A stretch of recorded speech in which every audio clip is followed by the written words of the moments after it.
बिस्मिल्लाहिर्रहमानिर्रहीम। अस्सलामुअलैकुम दोस्तों, उम्मीद आप सब खैरियत से होंगे। शहंशाह शाहजहां पार्ट 16। अंजुमन आरा की मौत के गम के साथ माहरूख खुशगवार लज्जतों से भी सरशार थी। शहंशाह जहांगीर और महरुन्निसा बेगम की शादी ने उसकी आकाजादी अर्जमंद बानो की जिंदगी का सबसे बड़ा मसला हल कर दिया था। अब माहरूख को उम्मीद हो चली थी कि शहजादा खुर्रम और अर्जमंद बानो शरई एतबार से भी एक दूसरे के हो जाएंगे। बीबी, अब अपनी इन उदासियों को किसी वैरान खंडर में दफन कर दो। एक दिन माहरूख ने अर्जमंद बानो को मगमूम देखकर कहा, माहरूख, मैं क्या करूं, मुझे अपने दिल पर इख्तियार नहीं है। अर्जमंद बानो ने इंतहाई दिल गिरफ्ता लहजे में कहा, आपके रास्ते का सबसे भारी पत्थर दूर हो चुका है। माहरूख ने कहा। अर्जमंद बानो ने माहरूख की तरफ चौंक कर देखा। अब आपकी राह में कोई कांटा मौजूद नहीं है। माहरूख ने अपनी बात की वजाहत की। महरुन्निसा बेगम ही आपके रास्ते का सबसे जहरीला कांटा थी, जिसे कुदरत के हाथों ने इस तरह हटा दिया है कि मंजिल साफ नजर आ रही है। अर्जमंद बानो अभी तक माहरूख की गुफ्तगू का मफहूम नहीं समझी थी।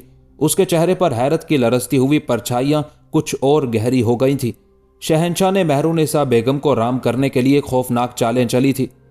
माहरूख इस तरह बोल रही थी जैसे वो शहंशाह की राजदार हो। शहंशाह इसलिए मुसलसल शादियां कर रहे थे कि महरुन्निसा बेगम का गरूर टूटकर रेजा रेजा हो जाए। इसी तरह आप भी एक हादसे का शिकार हुई। शहंशाह जहांगीर ने एक तरफ शाह ईरान को खुश करने के लिए मिर्जा मुजफ्फर सफवी की साहबजादी से शहजादा खुर्रम की शादी की, और दूसरी तरफ महरुन्निसा बेगम को यह तासुर दिया कि वो उनकी भतीजी अर्जमंद बानो को नजरअंदाज कर रहे हैं। बिलाखिर शहंशाह अपनी चालों में कामयाब हुए और महरुन्निसा बेगम तमाम तर गरूर व नाज के साथ शहंशाह के सामने खम हो गई। अब शहंशाह महरुन्निसा बेगम को खुश करने के लिए आपकी तरफ मुतवज्जे होंगे। माहरूख, कौन जाने कि कल क्या होगा। अर्जमंद बानो ने उदास लहजे में कहा, मुझे तो दूर तक अंधेरा नजर आ रहा है। नहीं बीबी, ऐसी कम हिम्मती की बातें नहीं करते। माहरूख ने अर्जमंद बानो की पेशानी को बोसा देते हुए कहा, रोशनी का सफर शुरू हो चुका है। नए उजाले की किरणों को आप तक पहुंचने के लिए कुछ वक्त दरकार होगा। उस वक्त का पूरी गर्मजोशी के साथ इंतजार कीजिए कि अब वो आपसे ज्यादा दूर नहीं है। माहरूख की हौसला अफजा गुफ्तगू सुनकर अर्जमंद बानो मुस्कुराने लगी। खुदा तुम्हारी जिंदगी भी खुशियों से भर दे माहरूख, कि तुमने मायूसियों के इस अंधेरे में मेरा बहुत साथ दिया है। ये तो मेरा फर्ज था आकाजादी कि आपके किसी काम आ सकूं। माहरूख के लहजे में जज्बात की हरारत शामिल थी। ये तो एक अदना तरीन खिदमत थी। मुझे तो उस दिन खुशी होगी जब मैं आपकी खुशी के लिए कुर्बान हो जाऊं। और फिर माहरूख के तमाम अंदाजे दुरुस्त साबित हुए। शादी के एक माह बाद जहांगीर ने महरुन्निसा को नूर महल का खिताब दे दिया। ये एक मुनफरिद खिताब था। जहांगीर ने आज तक अपनी किसी बेगम को इस अंदाज के खिताब से नहीं नवाजा था। महरुन्निसा के रोशन चेहरे की वजह से उसके लिए ये खिताब बहुत ज्यादा मुनासिब नजर आता था। और उसी मौके पर जहांगीर ने अर्जमंद बानो और शहजादा खुर्रम की शादी की तारीख का भी ऐलान कर दिया। उस शाही ऐलान ने वज़ीर आज़म आसिफ खान के घर को मुसर्रतों से भर दिया। उस रात आसिफ खान ने अपने खिदमतगारों को हुक्म देते हुए कहा, इस तरह चरागां कर दो कि घर का एक एक गोशा जगमगा उठे, और ये चरागां शादी के बाद तक जारी रहे कि खुदावंद जुल जलाल ने इस घर को अपनी बेपनाह रहमतों से नवाजा है। और फिर देखते ही देखते आसिफ खान का पूरा घर रोशन हो गया। दरबारी उमारा अपने वज़ीर आज़म को मुबारकबाद देने के लिए आने लगे। जब अर्जमंद बानो ने यह खबर सुनी तो कुछ देर के लिए उस पर सख्ते किसी कैफियत तारी हो गई, और फिर वो माहरूख से लिपट कर रोने लगी। मैं तो सोच भी नहीं सकती थी कि खुदा मेरे खाली दामन को इस तरह भर देगा। जोश जज्बात में अर्जमंद बानो की जबान लड़खड़ा रही थी। माहरूख की आंखों से भी खुशी के आंसुओं का आबशार जारी था। तमाम काफिले आहिस्ता आहिस्ता अपनी मंजिल तक पहुंचते जा रहे थे। बस एक माहरूख की नाकाम हसरतों का कारवां था, जिसके नसीब में कोई मंजिल नहीं थी। मगर माहरूख ने खुशी के उस मौके पर किसी से महरूमियों की शिकायत नहीं की। वो अर्जमंद बानो और शहजादा खुर्रम की शादी की इत्तला पाकर इस तरह खुश थी जैसे खुद उसकी और शहजादा परवेज की शादी हो रही हो। फिर जब मुसर्रतों के आंसुओं का सैलाब थम गया तो अर्जमंद बानो को मुबारक शाह कलंदर की याद आई। आओ माहरूख, हजरत शेख के मज़ार पर हाजिरी दें और कलंदर बाबा को नजर पेश करें कि उनकी दुआओं के सदके में हमें यह दिन देखना नसीब हुआ है। अर्जमंद बानो ने कहा, और फिर वो माहरूख को लेकर शेख चिश्ती के मज़ार पर पहुंची। अर्जमंद बानो बहुत देर तक मज़ार के बाहर खड़ी दुआ मांगती रही। अक्सर लोग जोश अकीदत में मज़ार के अंदर भी चले जाते थे, लेकिन अर्जुमंद बानो हमेशा बाहर से दुआ मांगकर लौट आती थी। एक बार माहरूख ने उससे अंदर जाने के लिए कहा तो अर्जुमंद बानो ने जवाब दिया, तुम जानती हो माहरूख कि हज़रत शेख सलीम चिश्ती रहमतुल्लाह अलैह कौन है? वो मारिफत के शहंशाह हैं, ऐसे शहंशाह कि जिनके हजूर शहंशाह जलालुद्दीन अकबर भी बराहना पा घुटनों के बल चल कर आते थे। इस हकीर खादमा के लिए यही एजाज़ काफ़ी है कि वो शहंशाह की ममलुकत में रहती है और शहंशाह उसकी हाजिरी कबूल कर लेते हैं। आज भी अर्जुमंद बानो उसी अकीदत के साथ हज़रत शेख सलीम चिश्ती रहमतुल्लाह अलैह के मज़ार पर हाजिर हुई थी।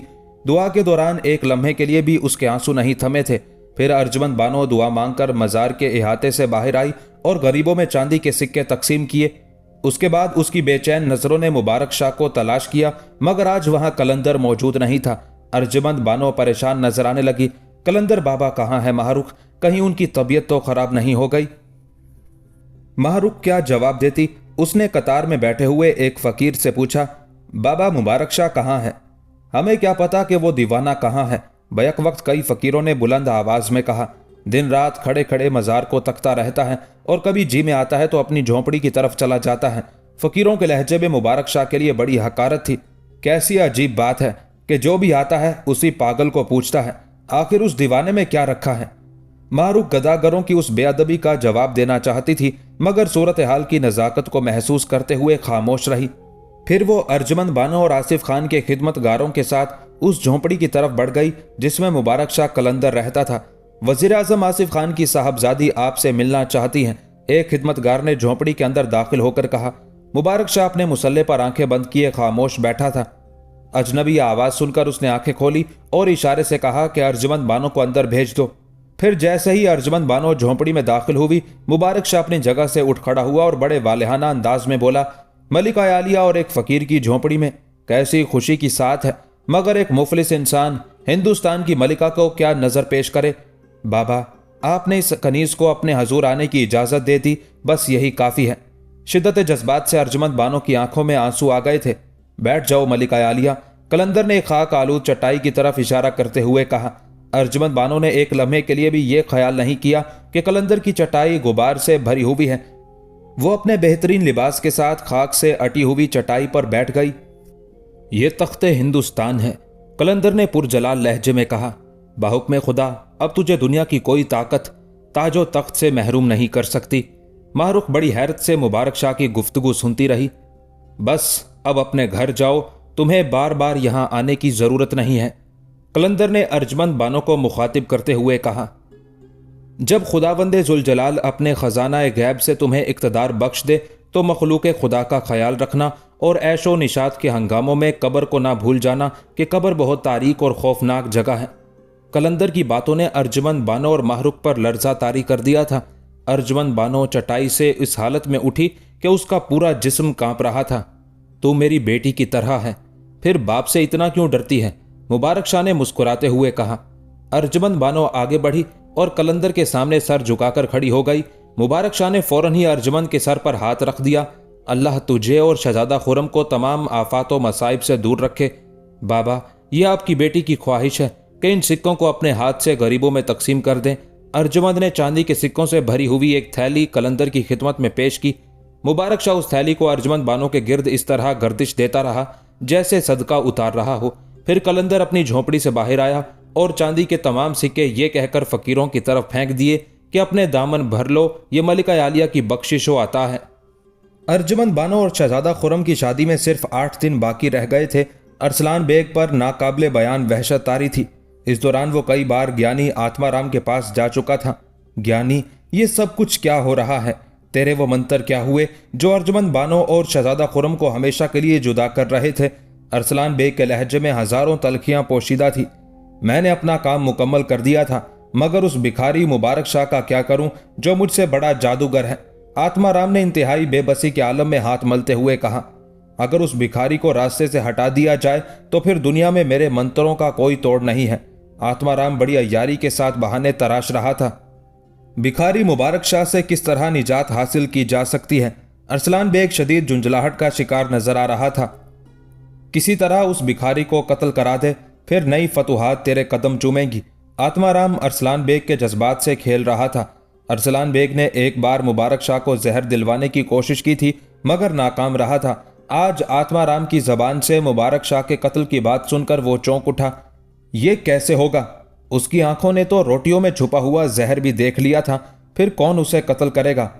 अगर वो भिखारी कत्ल नहीं हो सकता तो फिर अर्जुमंद बानो भी तेरा मुकद्दर नहीं बन सकती। आत्माराम ने बड़ी बेनियाजी के साथ कहा। अरसलान बेग के सीने में नफरत और इंतकाम की आग भड़क रही थी और यही आग उसे मुबारक शाह के कत्ल पर उकसाने लगी। आखिर अरसलान बेग ने 3 आदमियों को बड़ी रकम देकर इस बात पर आमादा कर लिया कि वो रात के अंधेरे में कलंदर को हलाक कर देंगे। मगर जब वो तीनों दरिंदे बेनियाम तलवारें लेकर कत्ल की नीयत से मुबारक शाह की झोंपड़ी में दाखिल हुए तो अपने होशो हवास खो बैठे।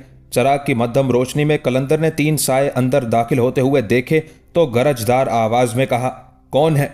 मुबारक शाह के लहजे में इस कदर जलाल था कि उन तीनों के हाथों से तलवारें छूट गईं और वो कलंदर के कदमों में गिरकर अपने जुर्म की माफी मांगने लगे। कलंदर के दरियाफ्त करने पर तीनों ने एतराफ कर लिया कि उन्हें अरसलान बेग ने इकदाम कत्ल के लिए वर्गलाया था।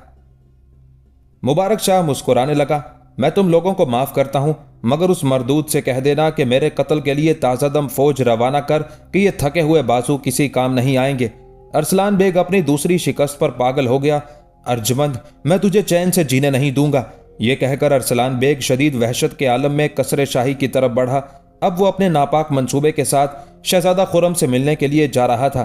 जब खिदमतगारों ने खुर्रम को अरसलान बेग के आने की तला दी तो शहजादे के माथे पर कई बल पड़ गए और उसने वाज़ेह तौर पर कह दिया कि वो अरसलान बेग से मिलना नहीं चाहता। अरसलान बेग के सीने में अर्जुमंद के खिलाफ नफरत और इंतकाम की आग भड़क रही थी। वह उस आग को मजीद हवा देने के लिए हर हाल में खुर्रम से मिलना चाहता था। साहिब आलम से अर्ज करना कि उनके लिए एक ज़रूरी खबर है। अरसलान बेग ने खिदमतगारों से कहा। ज़रूरी खबर के अल्फाज सुनकर शहजादा खुर्रम अरसलान बेग से मिलने के लिए मजबूर हो गया। कहो, तुम क्या कहना चाहते हो?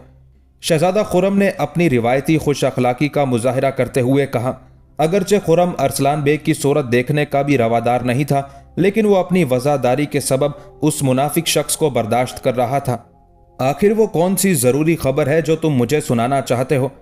अरसलान बेग चंद लम्हों तक सर झुकाए खामोश बैठा रहा, फिर उसने आहिस्ता आहिस्ता सर उठाया और इंतहाई सर्द लहजे में कहने लगा, साहिब आलम, जो कुछ मैं कहना चाहता हूं वो बहुत तल्ख और नागवार है। शायद आप इसे बर्दाश्त ना कर सकें, मगर फिर भी वो खबर आपके लिए बहुत मुफीद है कि इस तरह मुस्तकबिल की परेशानियों से महफूज रहा जा सकता है। जल्दी कहो, मेरा वक्त बर्बाद ना करो। शहजादा खुर्रम के लहजे से हल्की सी तलखी झलकने लगी थी। आप वजीर आजम आसिफ खान की साहबजादी अर्जुमंद बानो से शादी का इरादा तर्क कर दें। अरसलान बेग ने रुक रुक कर कहा। उसकी नजरें शहजादा खुर्रम के चेहरे पर मरकूज थी। क्यों? अर्जुमंद का नाम सुनकर शहजादा खुर्रम चौंक उठा। वो लड़की आपके काबिल नहीं है। अरसलान बेग ने एक एक लफ्ज पर जोर देते हुए कहा। तुम्हें यह हक किसने दिया है कि तुम किसी के जाती मामलात में मुदाखलत कर सको? शहजादा खुर्रम के चेहरे पर गुस्से के आसार नुमाया हो गए थे, मगर फिर भी उसकी जबान से शाइस्तगी जाहिर हो रही थी। यह शहजादा खुर्रम की खास आदत थी कि वो किसी नीचे इंसान को भी तू कहकर मुखातिब नहीं करता था। मैं साहिब आलम का पुराना नमक ख्वार हूं। अरसलान बेग ने अपनी मुनाफकत की भरपूर नुमाइश की और उस नमक का हक अदा करते हुए ये भयानक राज फाश कर रहा हूं कि अर्जुमंद का किरदार मशकूक है। वो एक बेएतबार लड़की है जो किसी तरह भी शहजादा आलम के लायक नहीं। अरसलान बेग की बातें सुनकर शहजादा खुर्रम सन्नाटे में आ गया। उसे अचानक यूं महसूस हुआ जैसे किसी ने उसके दिमाग पर आहनी जरब लगाई हो।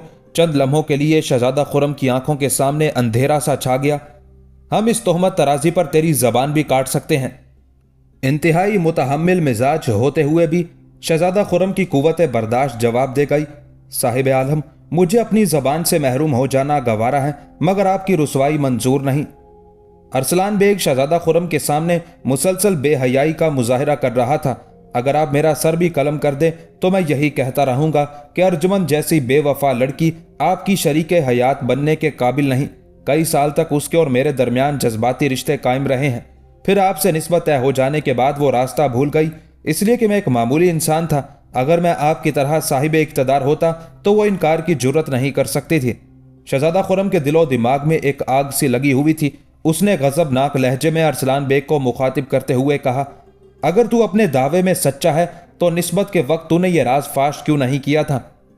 आज 4 साल के बाद तुझे अर्जुमंद की बेवफाई क्यों याद आ रही है? शहजादा खुर्रम ने बड़ी मुश्किल से अपने मुश्ताइल जज्बात पर काबू पाते हुए कहा, साहिब आलम को याद नहीं रहा, मैंने एक दिन मीना बाजार में आपको अर्जमंद और अपने रिश्ते के मुतालिक तफसील से बताया था।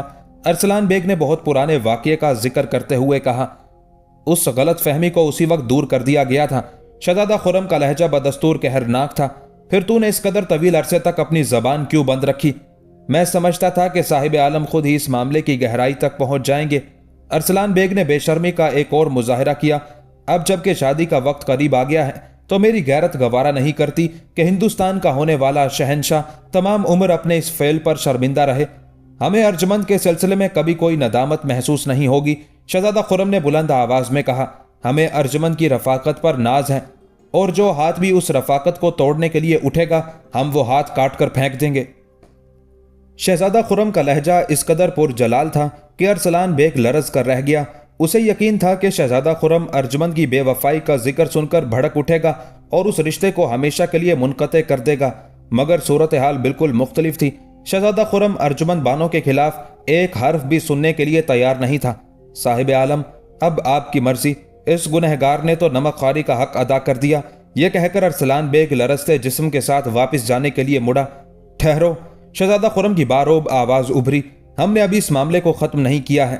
अरसलान बेग के चेहरे पर खौफ और दहशत की परछाइयां उभर आई और उसकी आंखों की पुतलियां कांपने लगी। हम एक दिन तुझे इस इल्जाम तराशी की सजा जरूर देंगे। हो सकता है कि हम शादी से पहले तेरी इस गलीज जबान को काट दें या फिर तेरे पूरे जिस्म को तेरे ही खून से नहला दें। हम इसे लफ्जों में बयान नहीं कर सकते जो दुख तूने हमें पहुंचाया है। शहजादा खुर्रम का चेहरा गुस्से की आग से जल उठा था। बेहतर है कि तू अपनी मनहूस सूरत हिंदुस्तान के किसी वैरान गोशे में गुम कर दे और दरबार शाही छोड़कर किसी सुनसान जंगल में चला जा, वरना तेरा अंजाम बड़ा इबरतनाक होगा। बस तुझे इतनी ही रियायत दी जा सकती है। अरसलान बेग का नापाक मंसूबा उलट गया था। मजबूरन वो कांपते कदमों के साथ वापस चला गया। अरसलान बेग के जाते ही शहजादा खुर्रम ने अपने दोस्त सिकंदर मिर्जा को तन्हाई में तलब किया और पूरा वाकया सुनाते हुए कहा, हम आज ही अरसलान को उसके गुनाह की दर्दनाक सजा देना चाहते हैं। यह वाकया सुनकर सिकंदर मिर्जा के चेहरे पर गुस्से और रंजो अलम के गहरे साए लरजने लगे थे, लेकिन फिर भी उसने सब्र और तहम्मुल का दामन नहीं छोड़ा। साहिब आलम, मैं किसी हद तक आपकी दिली कैफियत से बाखबर हूं, मगर मैं इसका मशवरा हरगिज नहीं दूंगा कि आप एक बदकार और कमीने इंसान के गिरेबान पर हाथ डाल दें। एक तो यह कि वो शहंशाह का मुसाहिब है, अगर आप उस पर जबर करेंगे तो वो जिले इलाही के सामने पहुंचकर फरियाद करेगा। नतीजतन शहंशाह आपको भी अपने हजूर में तलब कर सकते हैं। फिर क्या आप अपनी जबान पर अर्जमंद बानो का नाम लाएंगे? अरसलान बेग यही तो चाहता है कि किसी तरह अर्जमंद बानो रुसवा हो जाए, और दूसरे ये कि उस बदनिहाद की शरारत से मुतासिर होकर आप अर्जमंद बानो की ज़ात पर शक करने लगे। सिकंदर मिर्जा निहायत होशियारी से खुर्रम को समझाने की कोशिश कर रहा था। यह नामुमकिन है सिकंदर मिर्जा। शहजादा खुर्रम का लहजा बहुत ज़्यादा पुरजोश था। अगर सारी दुनिया मिलकर भी अर्जमंद बानो के खिलाफ गवाही देने लगे तो हम उस शहादत को तस्लीम नहीं करेंगे। अर्जमंद बानो की तरफ से आपका दिल साफ है तो फिर अरसलान बेग की बातों पर खाक डाल दीजिए। सिकंदर मिर्जा ने कहा, आप अपनी आला ज़र्फ़ी का मुजाहरा करते हुए उसे फिल वक्त माफ़ कर दीजिए। अगर उसने अर्जमंद बानो के खिलाफ अपने गलीज होंठों को जुम्बिश दी तो उसका तदारुक किया जाएगा। मेरे ख्याल में वो फितरतन एक बुज़दिल इंसान है। आपकी सख्त तनबीह के बाद मुझे यकीन है कि वो हमेशा के लिए खामोश हो जाएगा, लेकिन फिर भी अगर वो अपनी मज़मूम हरकतों से बाज नहीं आया तो उसकी ज़बान काटी जा सकती है। सिकंदर मिर्ज़ा का दानिशमंदाना मशवरा कारगर साबित हुआ और शहजादा खुर्रम के मुश्ताइल जज्बात आहिस्ता आहिस्ता एतदाल पर आ गए। फिर वो दिन भी आ पहुंचा जिसका इंतज़ार करते करते अर्जमंद बानो थक चुकी थी। अप्रैल 1612 ईस्वी में शहजादा खुर्रम से अर्जमंद की शादी हो गई। जहांगीर ने बेटे की शादी के मौके पर इंतहाई मुसरत और जोश का मुजाहरा किया था। दारुल हुकूमत आगरा के एक एक गोशे को दुल्हन की तरह सजाया गया था। तमाम मकामी बाशिंदों को हुक्म दिया गया था कि वो शहजादा खुर्रम के जश्न शादी में शिरकत करें। पूरे शहर में शाही जुलूस ने गश्त किया और रात को इस तरह आतिशबाजी का मुजाहरा किया गया कि स्याह रात पर दिन का गुमान होने लगा। जब अर्जमंद बानो हजला अरूसी में दाखिल हुई तो शहजादा खुर्रम बड़ी बेचैनी के साथ उसका मुंतजिर था। अर्जमंद बानो को महसूस हुआ जैसे आज सारी कायनात उसकी खुशी में शरीक है और ज़मीन आसमान रक्स कर रहे हैं। अर्जमंद, ऐसा लगता है जैसे आज कहकशां तुम्हारी शक्ल में ज़मीन पर उतर आई हो। शहजादा खुर्रम ने अपनी शरीक हयात को मुखातिब करते हुए कहा। अर्जमंद बानो इस तरह शर्माई के फूलों से लदी हुई शाख बन गई। साहिब आलम का हुस्न नज़र है। अर्जुमंद की आवाज शिद्दत जज्बात से लरज रही थी। नहीं अर्जुमंद, आज रुए जमीन पर तुमसे ज्यादा हसीन कोई दूसरी औरत मौजूद नहीं। शहजादा खुर्रम मसहूर नजर आ रहा था। अर्जुमंद ने झुकी हुई पलकों को उठाया और एक नजर अपने महबूब के चेहरे की तरफ देखा। शहजादा खुर्रम की जबान से अदा होने वाले एक एक हर्फ में जज्बात की सच्चाइयों का अक्स रोशन था। अर्जुमंद बानो ने दूसरे ही लम्हे नजरें झुका ली। ये कनीज अपनी खुशकिस्मती पर नाजा हैं। अर्जुमंद की आवाज बहुत मद्दम थी। कनीज नहीं, खुर्रम के दिल की ताजदार, जज्बों की हुक्मरां, बेकरार तमन्नाओं की मलिका। शहजादा खुर्रम के लहजे में गहरे नशे की सी कैफियत शामिल थी। कनीज इस नवाजिश व करम पर अपने ताजदार की मशकूर है। अर्जुमंद बानो की आवाज पर मौसीकी के आबशार का गुमान हो रहा था। शहजादा खुर्रम ने एक कीमती मुरस्सा हार अर्जुमंद बानो को पहनाते हुए कहा, यह बारगाए हुस्न में हमारी तरफ से एक हकीर तोहफा है। जवाब में अर्जुमंद बानो ने हाफिज शिराजी के दीवान का एक नमूना पेश किया। ये क्या है अर्जुमंद? शहजादा खुर्रम ने चौंक कर कहा। कनीज की तरफ से अपने साहिब की खिदमत में एक तोहफा। अर्जुमंद का लहजा जज्बात से सरशार था। हम बहुत खुश हुए अर्जुमंद। खुर्रम ने दीवाने हाफिज के इब्तदाई औराक पर नजर डालते हुए कहा, यह एक इंतहाई नादिर कलमी नुस्खा था। यकीनन तुम आला तरीन ज़ौक़ की मालिक हो। साहिब आलम, इसे दरमियान से खोल कर देखें, अर्जुमंद ने कहा। जब शहजादा खुर्रम ने दीवाने हाफिज को दरमियान से खोला तो वो हैरान रह गया। किताब के बीच में गुलाब का फूल मौजूद था जिसकी पत्तियां मुरझाकर खुश्क हो चुकी थी। शहजादा खुर्रम सवालिया नजरों से अर्जुमंद बानो की तरफ देखने लगा। यह गुलाब का वो फूल है जो साहिब आलम ने पहली मुलाकात में इस कनीज को पेश किया था। अर्जुमंद ने शर्माकर सर झुका लिया। शहजादा खुर्रम चंद लम्हों तक गहरे सकूत के आलम में खड़ा रहा, फिर ख्वाबनाक से लहजे में कहने लगा, अर्जुमंद, तुम्हें हमारी एक मामूली निशानी से भी इतनी दिलचस्पी है? मामूली नहीं साहिब आलम, अर्जुमंद ने जवाबन कहा। आपने ये फूल देते वक्त इस बात की वजाहत की थी कि आपको गुलाब के फूल बहुत पसंद है। उसी रोज से मैंने आपकी पसंद को अपनी पसंद बना लिया है। यह गुलाब का फूल मेरी मोहब्बत की पहली यादगार है। मैंने उस मुलाकात के एक एक लम्हे को अपनी यादों के दरीचों में महफूज कर लिया है। हम तुम्हारे इस बेमिसाल तोहफे को अपने दिलो जान के करीब रखेंगे। शहजादा खुर्रम ने गुलाब की बिखरी हुई पत्तियों को गौर से देखते हुए कहा, साहिब आलम, ये किताब मुझे वापस कर दीजिए। अर्जुमंद के लहजे में इल्तजा शामिल थी। क्यों? शहजादा खुर्रम ने हैरान होकर कहा। यह गुलाब का फूल मेरी जिंदगी है। अर्जुमंद की आंखें बंद थी जैसे वो कोई दिलकश ख्वाब देख रही हो। मैं खुद इसे अपनी रगो जां के नजदीक रखना चाहती हूं और यही मेरी वसीयत है कि अगर मैं दुनिया से गुजर जाऊं तो इस फूल को मेरे कफन पर सजा देना। शहजादा खुर्रम ने बेकरार होकर अर्जुमंद के अहमरी होंठों पर अपना हाथ रख दिया। अभी तो हम मिले भी नहीं और तुम बिछड़ जाने की बात करती हो। ये कैसी बदशगुनी के अल्फाज हैं अर्जुमंद? खुर्रम के लहजे में बड़ी खलिश थी, बड़ी शिकायत थी। साहिब आलम, रूह के फासले तो पहले दिन ही से खत्म हो चुके थे।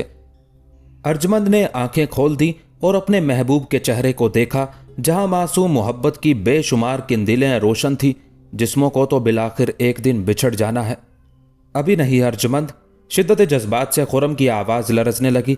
अभी तो तुम्हें अपने ख्वाब की ताबीर देखना है। मुझे मेरे ख्वाब की ताबीर मिल गई साहिब आलम। अर्जुमंद शहजादा खुर्रम की आगोश में सिमट गई। बस यही जमाने की रफ्तार थम जाए, इससे पहले कि वक्त की गर्दिश मेरे और आपके दरमियान कोई आहनी दीवार खड़ी कर दे, मुझे इस आलम में मौत आ जाए और मैं अपने साहिब के इज्जत और जलाल पर कुर्बान हो जाऊं। अर्जुमंद के ये अल्फाज शब अरूसी का बेहतरीन तोहफा थे जिन्हें खुर्रम ने दिलो जान से कबूल कर लिया और फिर फिजाएं कैफो निशात से मामूर हो गई। दो मोहब्बत करने वाले नगमा बार और खुशबू रेज हवाओं के दोष पर अपनी मंजिल की तरफ बढ़ रहे थे। अरसलान बेग का मंसूबा नाकाम हो चुका था, लेकिन वो इस बात से खुश था कि उसने अर्जुमंद बानो की तरफ से शहजादा खुर्रम के दिल में शकूक व शुबहात का जहरीला बीज बो दिया है। अगर उस बीज ने जमीन पकड़ ली तो किसी दिन भी वसवसों का दरख्त फूट सकता है और फिर उसी दरख्त की जहरीली छांव शहजादा खुर्रम का सुकून गारत कर सकती है। उस इत्मीनान के बावजूद अरसलान बेग बहुत ज्यादा परेशान नजर आ रहा था।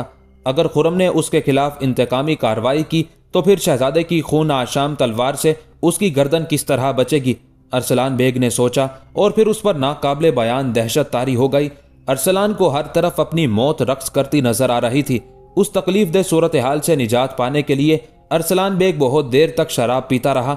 फिर जब आसाब को कुछ सुकून हुआ तो वो लड़खड़ाते कदमों से रात के अंधेरे में ज्ञानी आत्माराम की झोंपड़ी तक पहुंचा। ज्ञानी के मुहाफिज धर्मपाल ने फौरन आत्माराम को अरसलान की आमद की खबर दी।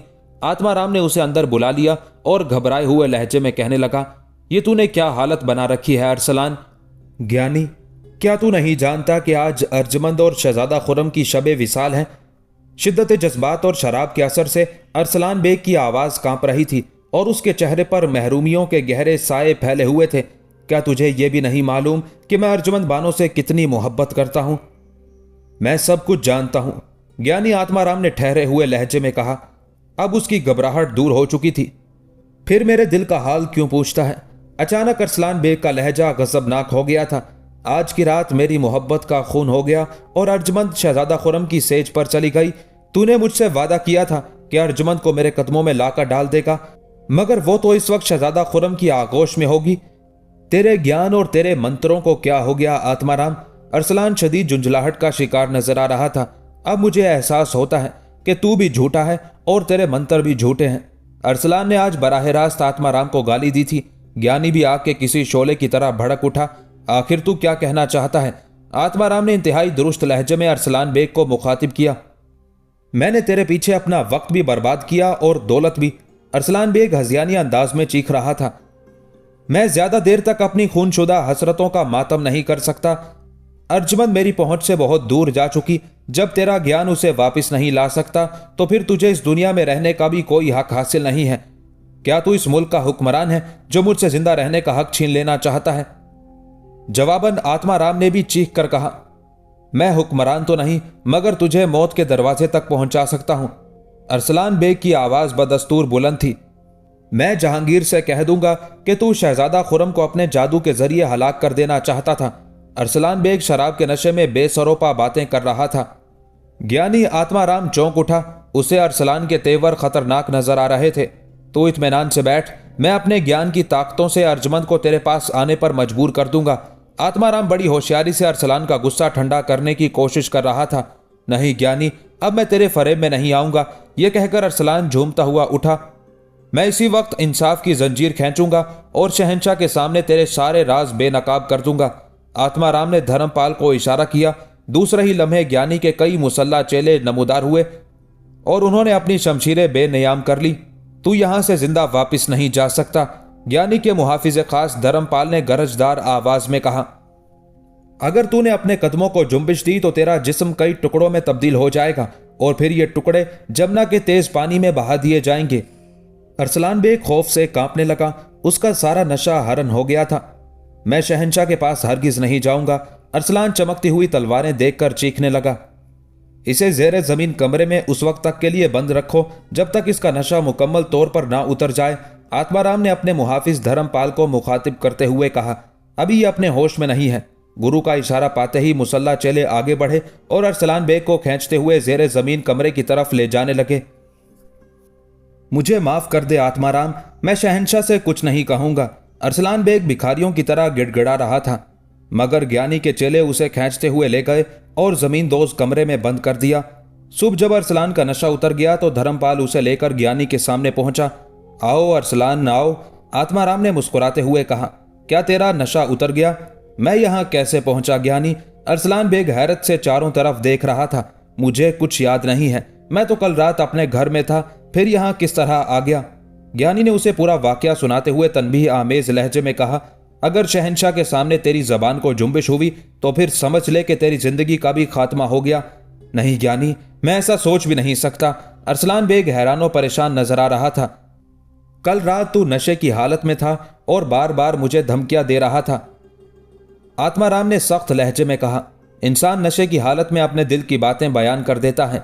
अब मैं इस राज से वाकिफ हो चुका हूं कि तेरे दिल में मेरे लिए नफरत के सिवा कोई दूसरा जज्बा मौजूद नहीं, मगर अच्छी तरह समझ ले कि अगर तूने शहंशाह के सामने मेरा कोई राज फाश करने की कोशिश की तो मैं भी भरे दरबार में साफ साफ कह दूंगा कि अरसलान बेग का नाम इख्तियार करने वाला कोई मुसलमान नहीं बल्कि इस्लाम का लिबास पहने हुए एक हिंदू है जो ईरान से सिर्फ इसलिए यहां आया है कि वह अपनी मां पर ढाए जाने वाले मजालिम का इंतकाम ले और साजिशों के जरिए मुगल हुकूमत का शिराजा मुंतशिर कर दे। अरसलान बेग जवाबन कुछ कहना चाहता था, लेकिन आत्माराम ने उसे सख्ती से रोकते हुए कहा, पहले मेरी पूरी बात सुन ले। अगर तू शहंशाह के सामने मेरे जादू के किस्से बयान करेगा तो मैं भी साफ साफ कह दूंगा कि इस शख्स ने मुझे भारी रिश्वत देकर अर्जुमंद बानो और शहजादा खुर्रम के खिलाफ वर्गलाया था और इसी ने दोनों की तस्वीरें बनाकर गोपीचंद को मुजस्मे बनाने पर मजबूर किया था।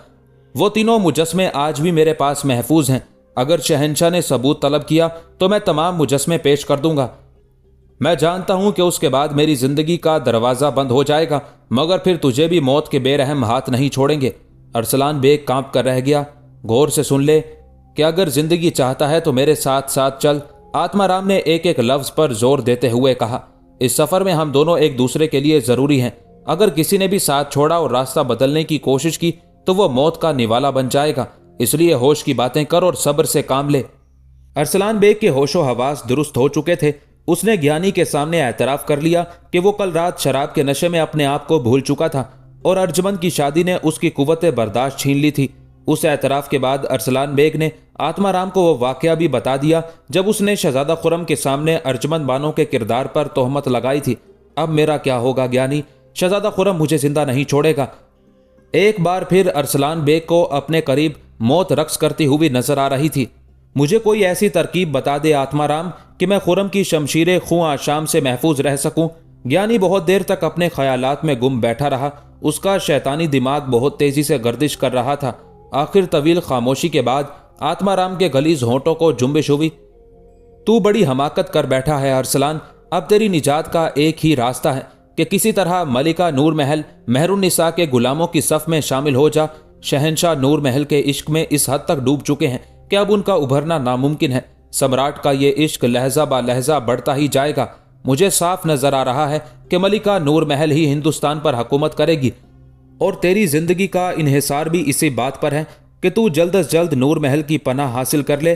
फिर शहजादा खुर्रम तेरा कुछ नहीं बिगाड़ सकेगा। मगर मैं मलिका नूर महल तक किस तरह पहुंचूंगा? अरसलान बेग अब भी परेशान नजर आ रहा था। मलिका नूर महल भी ईरान से ताल्लुक रखती है और तू भी ईरानी है। आत्माराम ने मुस्कुराते हुए कहा, अब इस बात का किसे होश है कि तेरी माँ एक हिंदू औरत थी? मैं तेरा मतलब नहीं समझा ज्ञानी। अरसलान बेग ने हैरत ज़दा लहजे में पूछा। मतलब साफ है बिल्कुल। आत्माराम के होंठों पर एक खबीस मुस्कुराहट उभर आई। जबान और कौम के रिश्ते बड़े अजीब होते हैं। तू मलिका नूर महल की तारीफ कर, मुझे यकीन है कि वो बहुत जल्द मुतासिर हो जाएगी। जिस तरह तू शहंशाह को खुदावंद कहकर सजदा करता है, इसी तरह मलिका नूर महल के आगे झुक जा और उसे एहसास दिला दे कि तू भी एक ईरानी है। कौमियत और जबान का यह रिश्ता उसे बहुत जल्द तेरी तरफ मुतवज्जह कर देगा। फिर ना तुझे शहजादा खुर्रम परेशान कर सकता है और ना अर्जुमंद बानो। यकयक अरसलान बेग के वहशतज़दा चेहरे पर खुशी की एक तेज लहर दौड़ गई, मगर यह खुशी बहुत आर्जी थी। अचानक उसके तसव्वुर में मुबारक शाह कलंदर का चेहरा उभर आया। और उस भिखारी का क्या होगा ज्ञानी? अरसलान बेग की आवाज शिद्दत खौफ से लरज रही थी। मैंने जिन आदमियों को उसके कत्ल के लिए भेजा था वो नाकाम लौट आए। उन नमक हरामों ने मुबारक शाह के पैरों में गिरकर माफी मांग ली थी। ये इंकशाफ सुनकर ज्ञानी आत्माराम के जिस्म पर भी लर्जा तारी हो गया था। उस जादूगर को भूल जा अरसलान, वो भिखारी हमसे ज्यादा ताकतवर है। हमें ऐसे लोगों से उलझना नहीं चाहिए। आत्माराम ने भी कलंदर की रूहानी ताकतों के सामने अपनी नाकामी का एतराफ कर लिया था।